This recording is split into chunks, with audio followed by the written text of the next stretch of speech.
नमस्कार, हमारे YouTube channel में आपका स्वागत है। आज हम बात करने वाले हैं ज़बरदस्त जीके जीएस क्लास के बारे में। आप किसी भी एग्ज़ाम्स की तैयारी कर रहे हो, ठीक है, तो उसमें जिसमें भी जीके जीएस जो पूछा जाता है, करंट अफेयर्स पूछा जाता है, तो उन सभी टॉपिक्स पे जो हम वीडियो बनाते हैं, जीके जीएस करंट अफेयर्स की जितने भी टॉपिक्स हैं, चाहे लेटेस्ट का हो या स्टैटिक हो, ठीक है, चाहे करंट का मैटर हो, उन सभी टॉपिक्स पे जो हम वीडियो बनाते हैं, ठीक है।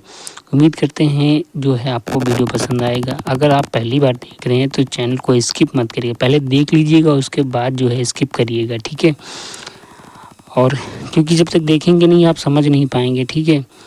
तो उससे अच्छा है, एक रिक्वेस्ट यही है कि अगर आपको हमारा वीडियो पसंद आ रहा है तो प्लीज़ चैनल को जो है लाइक शेयर और सब्सक्राइब करना, ठीक है। वैसे आप स्किप करके चले जाना, ठीक है। चलिए स्टार्ट करते हैं, ठीक है। अगर अच्छा लगे तो ज़रूर सब्सक्राइब करिएगा, लाइक करिएगा, शेयर करिएगा। इससे क्या होता है कि हमको मोटिवेशन मिलता है और ताकि हम और अच्छी क्लास दे सकें, ऐसा कोशिश करते हैं, ठीक है।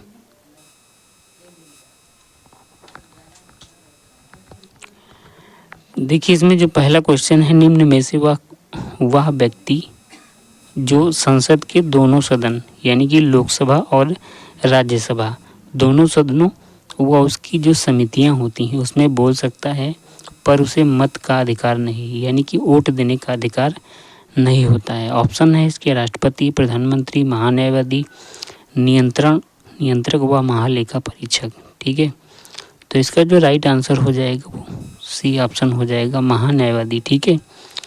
महान्यायवादी इसका राइट आंसर सी हो जाएगा, ठीक है। देखिए, महान्यायवादी के बारे में आपको बता दें, ठीक है, क्योंकि जो अनुच्छेद जो है 76 होता है, ठीक है, अनुच्छेद जो है 76 के अंतर्गत जो है महान्यायवादी की नियुक्ति की जाती है और इसकी नियुक्ति जो है राष्ट्रपति के द्वारा की जाती है, ठीक है। राष्ट्रपति के द्वारा की जाती है, ठीक है। और ये भारत सरकार का एक तरीके से विधि अधिकारी होता है, ठीक है, यानी अटॉर्नी जनरल ऑफ इंडिया जिसको बोलते हैं, विधि अधिकारी होता है, ठीक है। भारत सरकार का ये विधि अधिकारी होता है।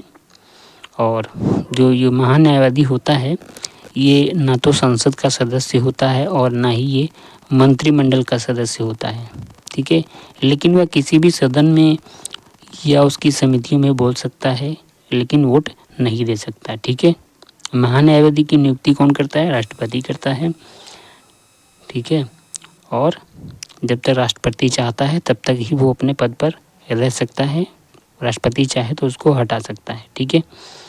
महान्यायवादी बनने के लिए जो योग्यता होनी चाहिए, ठीक है, तो कम से कम वो जो सुप्रीम कोर्ट, ठीक है, सुप्रीम कोर्ट का जो मुख्य न्यायाधीश होता है, सुप्रीम कोर्ट के न्यायाधीश के बराबर जो है उसकी योग्यता होनी चाहिए। ऐसा व्यक्ति को जो है महान्यायवादी बनाया जाता है, ठीक है।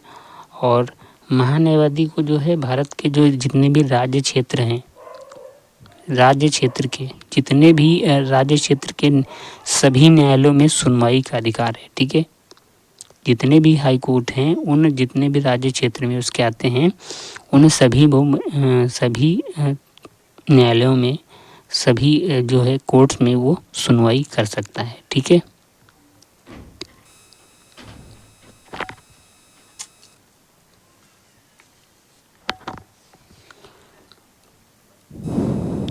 अगला जो क्वेश्चन है सार्वजनिक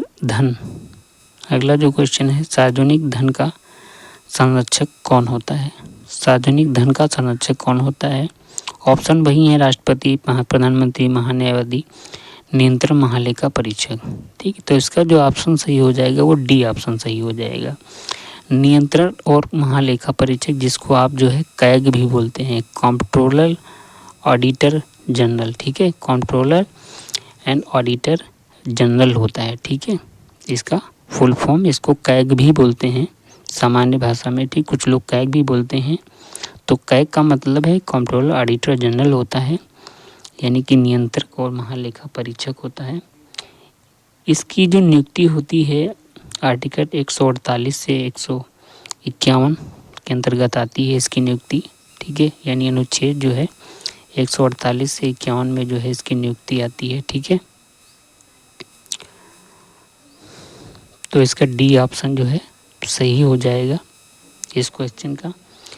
देखिए, महालेखा परीक्षक के बारे में बता दें कि इसकी नियुक्ति कौन करता है? राष्ट्रपति। यानी कि महान्यायवादी की नियुक्ति कौन करता है? वो भी राष्ट्रपति करता है। और कैग की नियुक्ति भी कौन करता है? वो राष्ट्रपति ही करता है। ठीक है, किंतु उसे पद से जो है संसद के दोनों सदनों के समवेदन पर ही हटाया जा सकता है। ठीक है, कैग को अगर हटाना है तो संसद के दोनों सदन यानी कि लोकसभा और राज्यसभा दोनों सदन मिल करके, ठीक है, उस पर या तो कदाचार साबित करें या असमर्थता जो है साबित करें कि वो इस पद के लायक नहीं है, तो उसको संसद के दोनों सदनों में क्या करना पड़ेगा। ठीक है, इसको दोनों सदन मिल करके जो है इसको हटा सकते हैं। ठीक है, इसमें अब एक चीज़ और है कि इसके बारे में बता दें। ठीक है, इसकी जो नियुक्ति होती है वो 6 साल के लिए होती है। ठीक है, महालेखा जो परीक्षक होता है 6 साल तक होती है। अगर इससे पहले ये 65 वर्ष की आयु पूरी कर लेता है, ठीक है, तो इसको जो है अवकाश दे दिया जाता है, यानी कि रिटायरमेंट इसका हो जाता है। रिटायरमेंट नहीं कहेंगे लेकिन अवकाश जरूर कहेंगे, इसको जो है अवकाश प्रदान कर दिया जाता है। यह सेवानिवृत्ति के पश्चात जो है भारत सरकार के अधीन कोई भी पद नहीं ले सकता है। ठीक है, ये जो व्यक्ति है वो इस पद को छोड़ने के बाद भारत सरकार के अधीन कोई भी पद धारण नहीं कर सकता। और ये सार्वजनिक धन जो का संरक्षक होता है, यानी कि सरकार का जितना भी लेखा जोखा होता है, कहाँ कितना पैसा गया, खर्च होना चाहिए था, खर्च हुआ या नहीं हुआ, इन सब का जो डाटा होता है वो नियंत्रण और महालेखा परीक्षक के पास होता है। और भारत और तथा प्रत्येक जो राज्य होते हैं तथा प्रत्येक संघ राज्य जो क्षेत्र होते हैं, उनकी संचित निधि से जो है किए गए सभी जो व्यय होते हैं विधि के अधीन हुए हैं कि नहीं हुए हैं, इस बात की जो है वो संपरीक्षा करता है, टेस्ट करता है। ठीक है, यानी कि जितना भी चाहे राज्य हो चाहे प्रत्येक संघ शासित क्षेत्र हो, उसमें जो संचित निधि से जो है किए गए जितने भी सरकार के व्यय हैं, ठीक है, उन सब जितने भी व्यय होते हैं उन सभी व्ययों की क्या करता है, समीक्षा करता है कि कहाँ पे कितना खर्च हुआ। चलिए अगला क्वेश्चन देखते हैं। अगला जो क्वेश्चन है, भारत के महान्यायवादी की नियुक्ति भारतीय संविधान के किस अनुच्छेद के अंतर्गत की जाती है? तो ये तो हम आपको बता ही चुके हैं, आर्टिकल 76 सी ऑप्शन इसका सही हो जाएगा, ये हम आपको बता चुके हैं। ठीक है, और आर्टिकल जो 368 होता है ये संविधान संशोधन से संबंधित होता है। ठीक है, संविधान संशोधन से संबंधित होता है आर्टिकल 368। ठीक है, और जो आर्टिकल 93 है, ठीक है, तो ये आपका जो है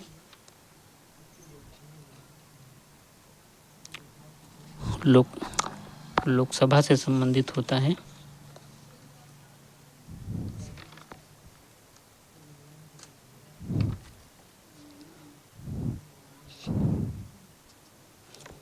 ठीक है, लोकसभा जो है इसमें से एक अध्यक्ष और इसमें उपाध्यक्ष चुनती है, तो ये जो है आर्टिकल 393 जो है लोकसभा से संबंधित होता है। चलिए अगला क्वेश्चन देखते हैं। देखिए, वीडियो अच्छा लग रहा हो तो प्लीज़ इसको लाइक शेयर सब्सक्राइब जरूर करते रहें, क्योंकि जितना ही आप लोग जो है लाइक शेयर करेंगे, ठीक है, उतना मेरे को मोटिवेशन मिलेगा। तो जो है कोशिश करूँगा कि अच्छा सा वीडियो बनाता रहूँ, थोड़ा सा मोटिवेशन मिलता है, क्योंकि इसके लिए काफ़ी मेहनत भी करनी पड़ती है। अगला जो क्वेश्चन है कि भारत की संचित निधि की व्यवस्था संविधान के किस अनुच्छेद में की गई है? ठीक है, ऑप्शन है अनुच्छेद 210, अनुच्छेद 266, 267, अनुच्छेद 368। तो इसका जो राइट आंसर हो जाएगा वो 266 हो जाएगा। ठीक है, अनुच्छेद 266 के फर्स्ट में जो है संचित निधि की व्यवस्था की गई है। संचित निधि होता क्या है, इसको पहले समझ लीजिए। देखो, जो राष्ट्रपति होता है उसका वेतन, भत्ता या अन्य व्यय, जितने भी सभापति होते हैं उनका वेतन, भत्ता, पेंशन सब कुछ होता है इसमें।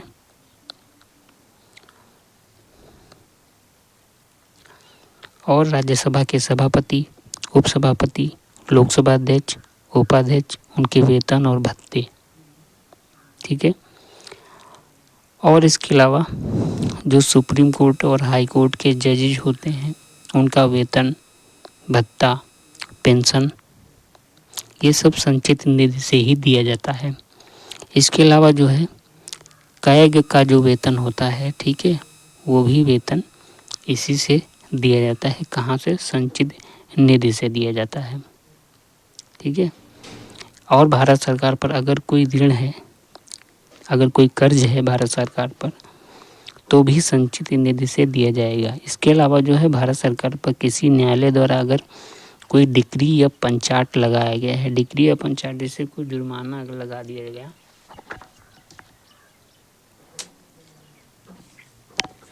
कोई डिक्री या पंचाट होता है, ठीक, डिक्री या पंचाट, तो वो भी संचित निधि से जो है दिया जाएगा।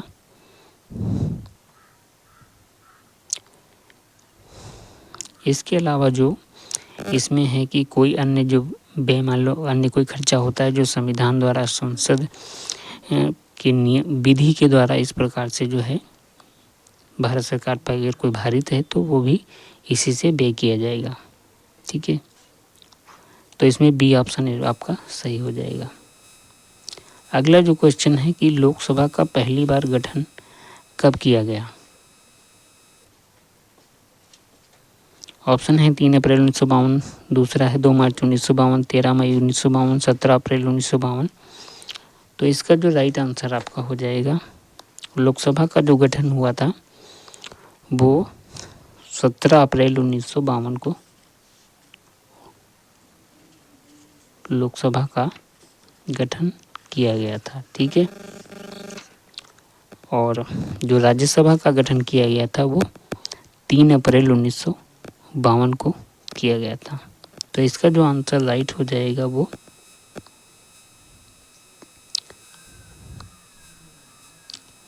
17 अप्रैल हो जाएगा, यानी कि डी ऑप्शन राइट हो जाएगा। लोकसभा में आर्टिकल 93 के तहत एक अध्यक्ष चुना जाएगा और उन्हीं में से जो है एक उपाध्यक्ष चुना जाएगा, ठीक है। और जो इसमें अध्यक्ष होता है, ठीक है, वो इस समय वर्तमान में जो हैं ओम बिरला जो हैं अध्यक्ष चुने गए हैं अभी हाल में ही, ठीक है। और इसके बारे में थोड़ा सा आपको बता दें, ठीक है, कि अध्यक्ष जो होता है वो अपना त्यागपत्र किसको देता है, वो उपाध्यक्ष को अपना त्यागपत्र देता है, ठीक है। और जो उपाध्यक्ष होता है इसका, वो अपने अध्यक्ष को त्यागपत्र देता है, ठीक है। इसका जो लोकसभा का अध्यक्ष होता है, ठीक है, वो जो अध्यक्ष होगा वो उपाध्यक्ष को त्यागपत्र देगा, ठीक है। और जो अध्यक्ष होगा वो उपाध्यक्ष को देगा, ठीक है। अगला क्वेश्चन देते हैं, राज्यसभा का पहली बार गठन कब किया गया। राज्यसभा का पहली बार जो गठन किया गया वो ऑप्शन ए इसका राइट हो जाएगा, 3 अप्रैल 1952 इसका राइट आंसर हो जाएगा।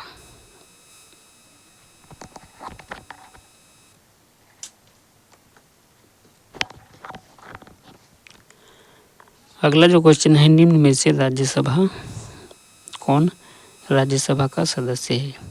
क्या प्रधानमंत्री होता है, क्या राष्ट्रपति होता है, क्या उपराष्ट्रपति होता है या उपसभापति होता है, ठीक है।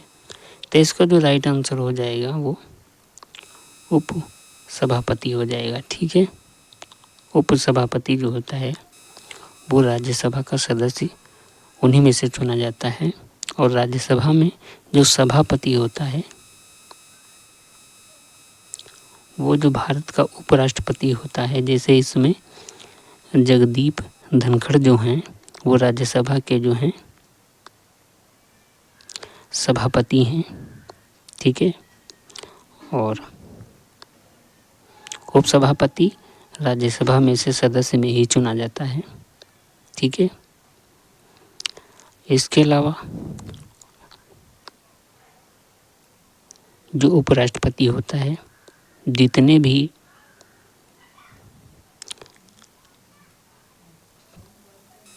यूनिवर्सिटी जितनी भी होती हैं उनका कुलाधिपति भी होता है, ठीक है।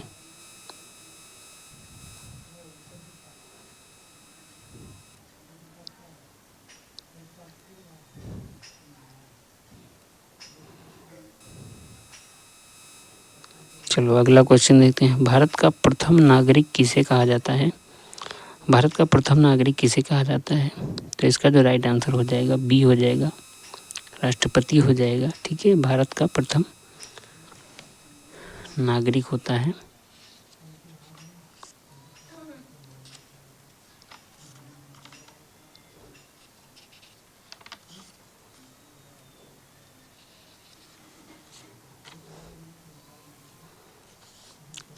देखिए, जो भारत का राष्ट्रपति होता है देश का संवैधानिक प्रधान भी होता है और भारत का प्रथम नागरिक भी होता है। संविधान के जो अनुच्छेद 58 के अनुसार यानी आर्टिकल 58 के अनुसार जो है कोई व्यक्ति राष्ट्रपति होने के लिए तभी योग्य होगा जब भारत का नागरिक हो या 35 साल की जो है सेवा पूरी कर चुका हो, 35 साल की आयु पूरी कर चुका हो और लोकसभा का सदस्य निर्वाचित किए जाने की योग्यता रखता हो, ठीक है। यानी 35 साल एज होनी चाहिए। राष्ट्रपति आदमी तभी बन सकता है जब 35 साल की एज हो, लोकसभा का सदस्य निर्वाचित किए जाने योग्य हो और चुनाव के समय कोई लाभ का पद धारण न करता हो, ठीक है। तो ऐसा व्यक्ति जो है भारत का जो है राष्ट्रपति बनाया जा सकता है, ठीक है।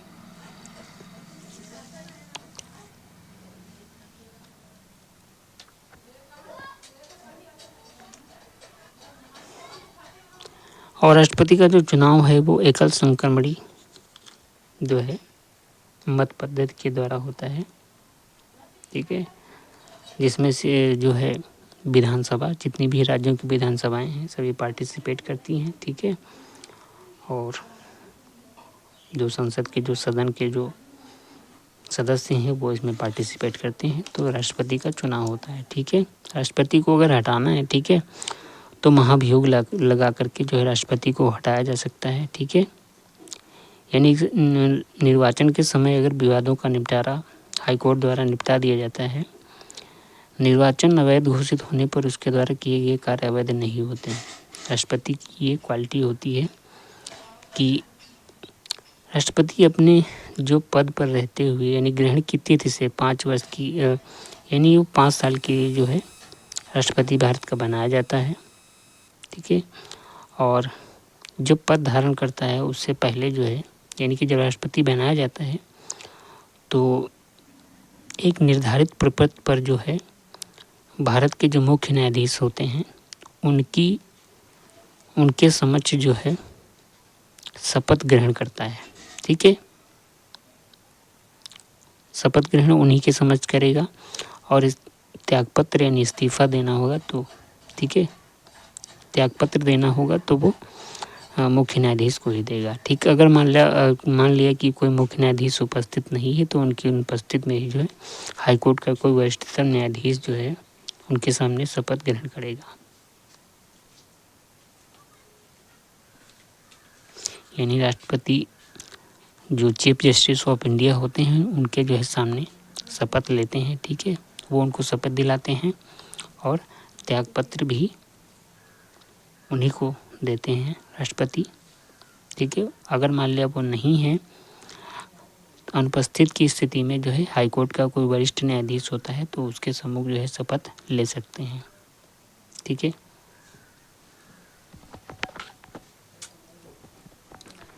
अगला जो क्वेश्चन है, राष्ट्रपति का पदेन सभापति कौन होता है? राज्यसभा का जो है पदेन सभापति कौन होता है? प्रधानमंत्री, राष्ट्रपति, उपराष्ट्रपति या उपसभापति, ठीक है। तो राज्यसभा का जो पदेन सभापति होता है वो भारत का उपराष्ट्रपति होता है वो पदेन सभापति होता है। उपसभापति क्या होता है कि हमने बता ही दिया है कि उपसभापति जो होता है वो राज्यसभा का जो सदस्य होते हैं उन्हीं में से एक होता है, ठीक है। लेकिन जो उपसभापति जो है वो तो राज्यसभा का सदस्य होता है, लेकिन जो राज्यसभा का सभापति होता है वो भारत के जो उपराष्ट्रपति हैं वो राज्यसभा के पदेन सभापति होते हैं, ठीक है। ये यानी कि राज्यसभा का सदस्य नहीं होता। कौन नहीं होता? सभापति जो होते हैं वो राज्यसभा के जो हैं सदस्य नहीं होते हैं, लेकिन सभापति उनको बनाया जाता है। अगला क्वेश्चन देखते हैं। राज्यसभा की सदस्यता की न्यूनतम उम्र सीमा क्या है? राज्यसभा की सदस्यता की न्यूनतम उम्र सीमा क्या है? 30 वर्ष, 25 वर्ष, 18 वर्ष या 35 वर्ष, ठीक है। तो इसमें कौन सा आंसर सही है? इसका जो राइट आंसर हो जाएगा वो 30 वर्ष हो जाएगा, ठीक है। यानी न्यूनतम जो है 30 साल जो है उम्र होनी चाहिए, वो आदमी जो है राज्यसभा का सदस्य बन सकता है।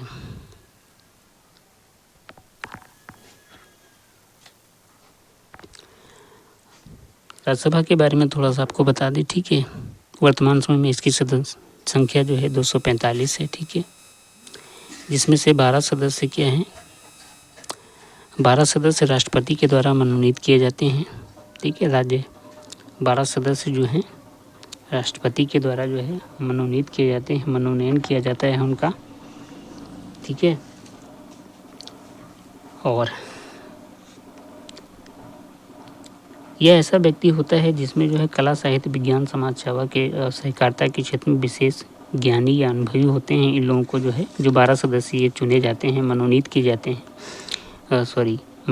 जाते हैं, उनको जो है साहित्य, समाज सेवा, विज्ञान, सहकारिता के क्षेत्र में जो है विशेष अनुभव होना चाहिए।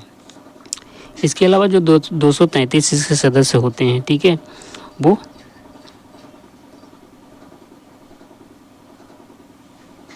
उनका जो है चुनाव होता है, वो लोग चुने जाते हैं। तो राज्यसभा की सदस्यता की न्यूनतम उम्र सीमा 30 वर्ष है। और भारत का जो उपराष्ट्रपति होता है वो राज्यसभा का पदेन सभापति होता है, ये हमने आपको बता ही दिया है। और राज्यसभा अपने सदस्यों में से किसी एक को जो है 6 वर्ष के लिए उपसभापति बनाता है। उपसभापति 6 वर्ष के लिए बनाता है, इतना ध्यान रखिएगा। और उपराष्ट्रपति 5 साल के लिए होता है, राष्ट्रपति भी 5 साल के लिए होता है, ये भी आप ध्यान रखना। जो उपराष्ट्रपति होता है वो 6 साल के लिए बनाया जाता है। इसके अलावा मंत्रिपरिषद राज्यसभा के प्रति उत्तरदायी नहीं होते, ये चीज़ ध्यान रखना। जो जितना भी मंत्रिपरिषद होता है, ठीक है, वो राज्यसभा के प्रति उत्तरदायी नहीं होता है।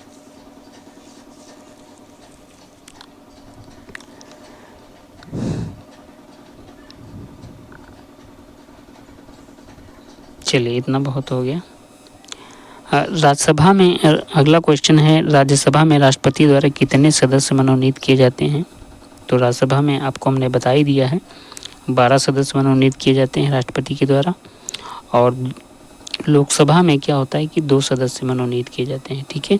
लोकसभा में 2 सदस्य जो हैं मनोनीत किए जाते हैं राष्ट्रपति की तरफ से। ये एंग्लो इंडियन होते हैं, ठीक है। एंग्लो इंडियन जो सदस्य होते हैं ये 2 सदस्य होते हैं। और राज्यसभा में क्या होता है कि ये 12 सदस्य होते हैं।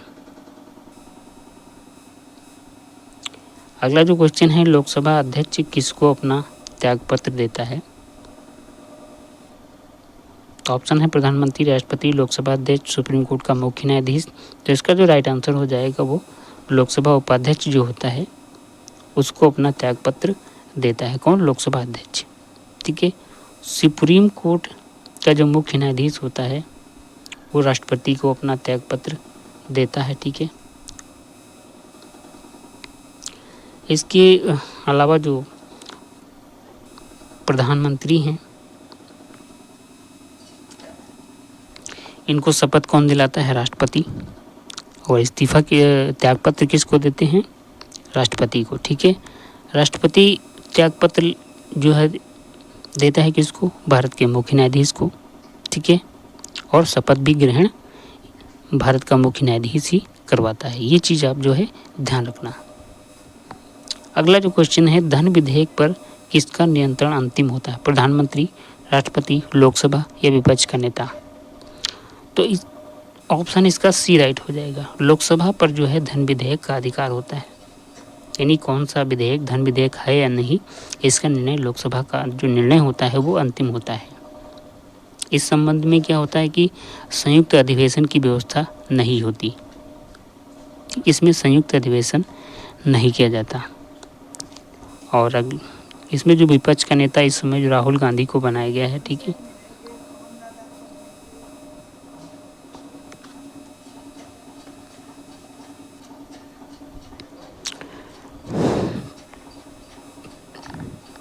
चलिए अगला क्वेश्चन देखते हैं।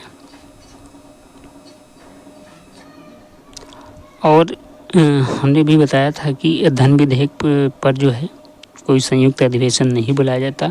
इसी प्रकार से संविधान संशोधन विधेयक पर भी कोई संयुक्त अधिवेशन की व्यवस्था नहीं है। ये चीज़ ध्यान रखना। धन विधेयक और संविधान संशोधन जो विधेयक होता है, इस पे जो है संयुक्त अधिवेशन की व्यवस्था नहीं होती। संविधान संशोधन विधेयक दोनों सदनों में अलग अलग पारित होना चाहिए। अगला जो क्वेश्चन है, संयुक्त अधिवेशन की अध्यक्षता किसके द्वारा की जाती है? यानी लोकसभा और राज्यसभा जो दोनों सदन होते हैं, उनकी अध्यक्षता कौन करता है? तो उनकी जो अध्यक्षता करेगा वो भारत का राष्ट्रपति करेगा, ठीक है। इसके अलावा संयुक्त अधिवेशन की अध्यक्षता किसके द्वारा की जाती है?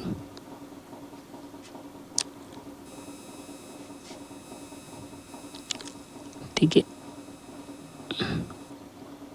तो संयुक्त अधिवेशन की अध्यक्षता लोकसभा अध्यक्ष करता है। कहाँ? संसद में, ठीक है।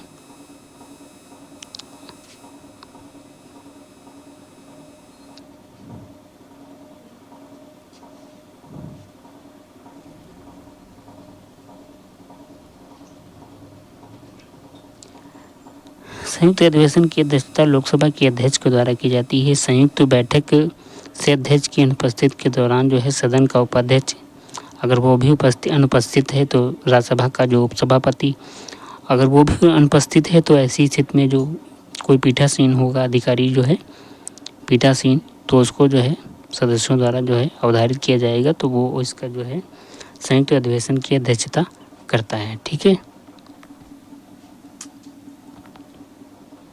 तो ये थोड़ा दूसरे टाइप का क्वेश्चन था, तो इसमें जो है संयुक्त अधिवेशन की है, ठीक है।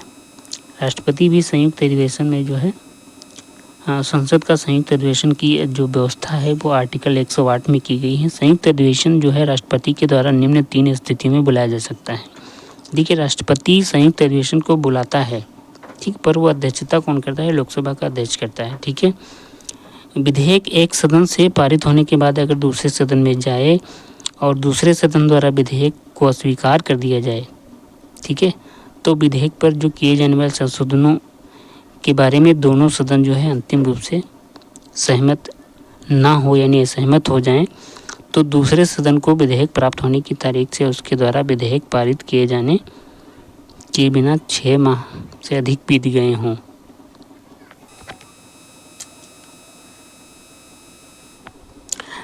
तो ऐसी स्थिति में संयुक्त अधिवेशन की अध्यक्षता जो है राष्ट्रपति बुलाता है और लोकसभा अध्यक्ष जो है उसकी अध्यक्षता करता है। अगला जो क्वेश्चन है कि संविधान के किस अनुच्छेद में संसद के संयुक्त अधिवेशन की व्यवस्था की गई? तो ऑप्शन है इसमें, ऑप्शन ए इसका सही हो जाएगा। आर्टिकल जो है 108 जो है इसमें जो है संविधान के 108 अनुच्छेद में जो है संयुक्त अधिवेशन ज्वाइंट की व्यवस्था की गई है, जिसमें राष्ट्रपति जो है संयुक्त अधिवेशन बुलाता है और इसकी अध्यक्षता कौन करता है? लोकसभा अध्यक्ष करते हैं। अगला जो क्वेश्चन है, 61वें संविधान संशोधन के अनुसार भारत में किस आयु के व्यक्ति को वयस्क माना गया है? 61वां संविधान संशोधन के द्वारा, तो इसमें जो है ऑप्शन सी आपका राइट हो जाएगा। अगला जो क्वेश्चन है कि लोकसभा सदस्य बनने की अनिवार्य न्यूनतम उम्र सीमा क्या है? ठीक है, तो लोकसभा की उम्र सीमा जो है 25 वर्ष है। ऑप्शन ए इसका राइट हो जाएगा।